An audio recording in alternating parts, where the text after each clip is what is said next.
ও কিছুক্ষণ পরে আমার দিকে ঘুরে ঘুরে জিজ্ঞেস করে যে জাস্ট কিছুক্ষণ লাইক ওই স্প্যানে যে do you want to have. আমি বলি যে না মানে তো প্রথমে একটা কথা বলবো, আমি কোনো পার্টির দালাল নয়। এই উপাধিটা আমাকে কেউ দিতে আসবেন না প্লিজ, কোনো দলেরই না, কোনো পার্টির না। শ্রমিক অধিকারী একে ইয়োর ননসেন্স গ্রেপ্তার হয়েছে নারী নির্যাতন কেসে। তো সত্যি কি সে দোষী নাকি নির্দোষ সেটা জানবো আজকের এই ভিডিওতে। কিন্তু তার আগে দা বঙ্গাই মানে আমাদের কিরণ দা কি বলেছে এই বিষয় নিয়ে সেটা শুনে নাও।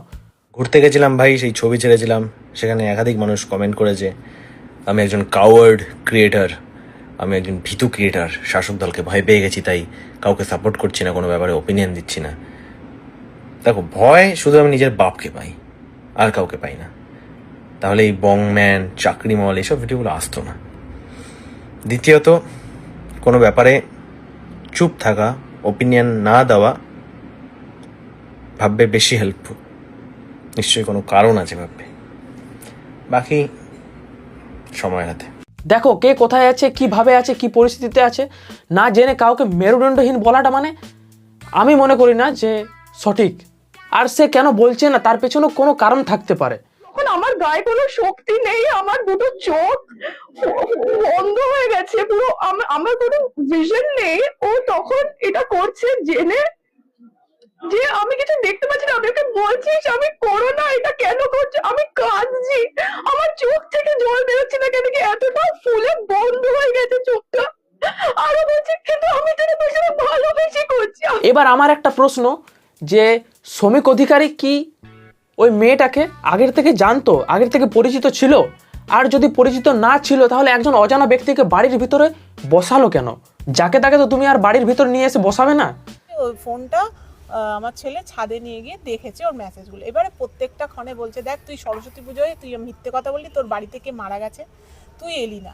তারপরে আমি গিয়ে দেখলাম, আমি সেদিনকে তোকে ডাকলাম, তুই এলি না। মানে এখন সেই এইগুলো দেখে আমার সব মনে পড়ে যাচ্ছে, তুই তাহলে কত জীবনে মিথ্যে বলেছিস, তুই তাহলে আমাকে সব মিথ্যে বলেছিস। এই নিয়ে ওদের মধ্যে কথাবার্তাটি হচ্ছে। শ্রমিক অধিকারীর মা বাবার কথা অনুযায়ী একটা জিনিস স্পষ্টভাবে বোঝা যাচ্ছে যে ওই মেয়েটা আগের থেকে ওদের পরিচিত, এবং আমার তো এটাও মনে হচ্ছে যে ওই মেয়েটা শ্রমিক অধিকারীর গার্লফ্রেন্ড হয়ে গেছে। একটা মানে চড় মেরেছে না ওদের খুব চাই, আমি তখন দৌড়ে যাই, চোখে, তখন আমরা জোরে জোরে এই তীরে ও চিৎকার করেছে। শ্রমিক অধিকারীর মা বাবা যখন বলছে যে চড় মেরেছে, তার মানে এখানে স্পষ্টভাবে বোঝা যাচ্ছে যে মেরেছে। কারণ একজন মা বাবা কোনোদিন চাইবে না ছেলের খারাপ। তখন আমার গায়ে কোনো শক্তি নেই, আমার দুটো চোখ বন্ধ হয়ে গেছে পুরো, আমার কোনো ভিশন নেই। ও তখন এটা করছে জেনে যে আমি কিছু দেখতে পাচ্ছি না। আমি ওকে বলছিস আমি করো না, এটা কেন করছো? আমি কাঁদছি, আমার চোখ থেকে জল বেরোচ্ছে না কেন কি এতটা ফুলে বন্ধ হয়ে গেছে চোখটা। আরো বলছি কিন্তু আমি তোর পেছনে ভালোবেসে করছি, আমি তো এটা তোর সাথে ভালোবেসে। হ্যাঁ, এই কথাটাও ওর বাবা মা বলেছে, শুনে নাও। ওদিকে চোখে বলছে কারণ আঙ্কেল আমি চোখে দেখতে পাচ্ছি না, চোখ আমার লেগেছে, খুব চোখে দেখতে পাচ্ছি। আমি ঠিক আছে মা দাঁড়া, তোর জন্য কি করেছে বলে আমি দৌড়ে গিয়ে আপনি ওষুধ তারপরে নিয়ে চোখটা খুললো, তারপরে চোখ বসলো, আমি ওষুধ খাওয়ালাম, ওকে দুধ হ্যাঁ হ্যাঁ হ্যাঁ একটা চড় মেরেছে। চড় মেরেছে। আরে তেমন কিছু না, একটা চড় মেরেছিল শুধু, তাই তো বুঝেছি। চড় মারার পর হয়তো হাত পালো সাথে হাতে যে কালসিয়ে দাগ বলছিল এসে এই হাত ধরে হাত ধরে একটা ওই টকটকে ফর্সা মেয়ে তার হাতটা ধরলে, আপনি যে কোনো ফর্সা মেয়েকে একটু জোরে হাত ধরলে, একটা পুরুষ মানুষ ধরলে তার কিন্তু একটা কালসিটে বা লাল হয়ে যায়। একদম ঠিক কাকু, ফর্সা ছিল বলে কালসিটে পড়েছে। পরেরটা বলুন। তার হয়তো কোনো এক সময় আঁচড় একটা লেগে গেলেও যেতে পারে। না না, একদম ঠিক কাকু যেটা বলেছে, একদম ঠিক। কাকু কোনোদিনও ভুল কথা বলতে পারে না। ফর্সা ছিল বলেই কালসিটে পড়েছে, মানে এটার অন্য কোনো কারণ নেই, তাই তো কাকু?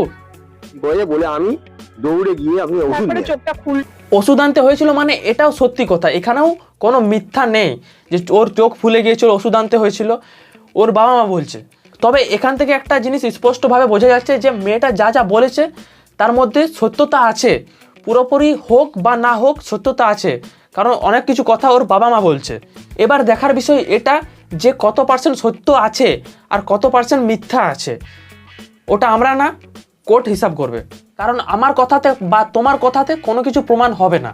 সিরিয়াস মুখ চোখ করে থাকে তারাই ভালো তা নয়, মানে ছ্যাবলানোর সাথে কোনো সম্পর্ক নেই সাকসেসফুল হওয়ার। তাই যেদিন মন চাইবে ভালো করা সেদিনই হবে, কোনো রেওয়ার্ডের জন্য নয়।